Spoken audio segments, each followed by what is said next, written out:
Take me to the place I used to run. Remember the house where I was born. But baby, you don't know me. My baby, you don't know. I'll show you all the stars I used to hide. No one ever seemed to realize. But baby, you will know me.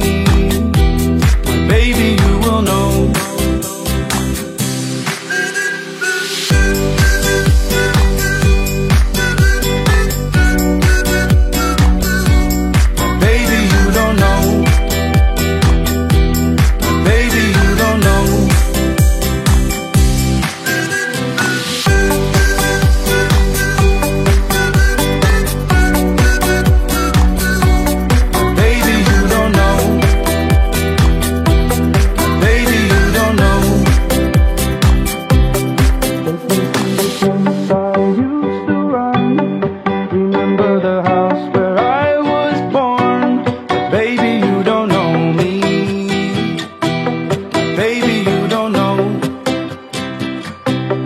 Show you all the stars I used to hide.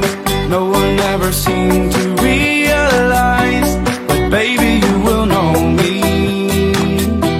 But baby, you will know.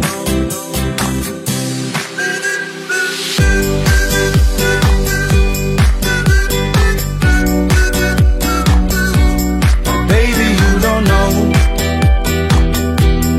Baby, you don't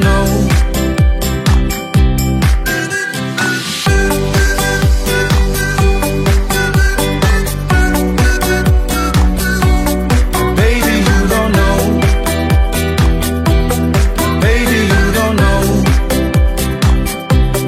Baby, you don't know.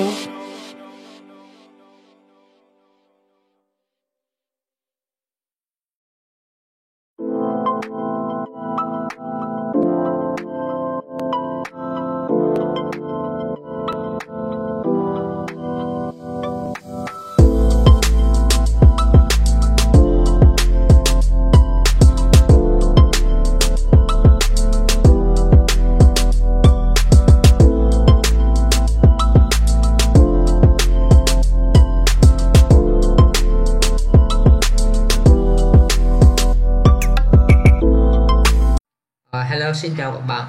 Hôm nay mình sẽ giới thiệu cho các bạn một tool mới ở trên Archicad. Nó là một cái plugin giống như bên SketchUp, bên Zoom. Thì để cài đặt phần mềm đó thì các bạn tải cái plugin là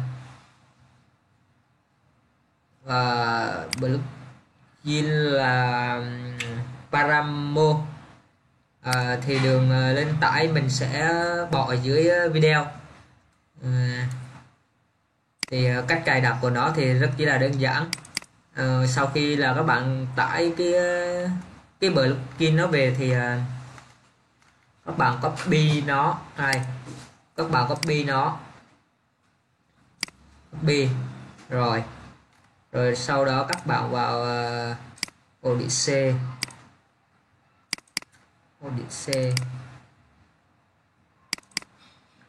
đây 24 rồi vào đây các bạn paste nào bó là được rồi nha. Giờ đây mình đã bỏ vào rồi nên mình không có bỏ nữa đấy.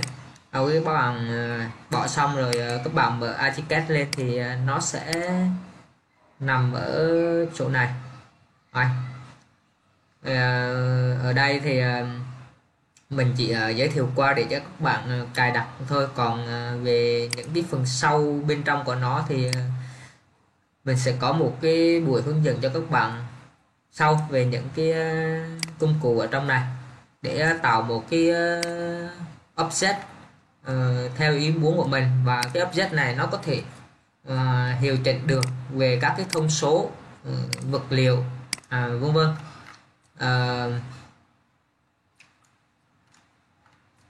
Thường thì chúng ta thường là muốn lưu một cái bàn, chúng ta vẽ các cái tool như sàn, cột, rồi chúng ta lưu lại bằng cái cách là lưu đây, lưu vào offset thì thường lưu như vậy thì cái file chúng ta trở nên nó nặng hơn so với cách làm bằng object như thế này đấy.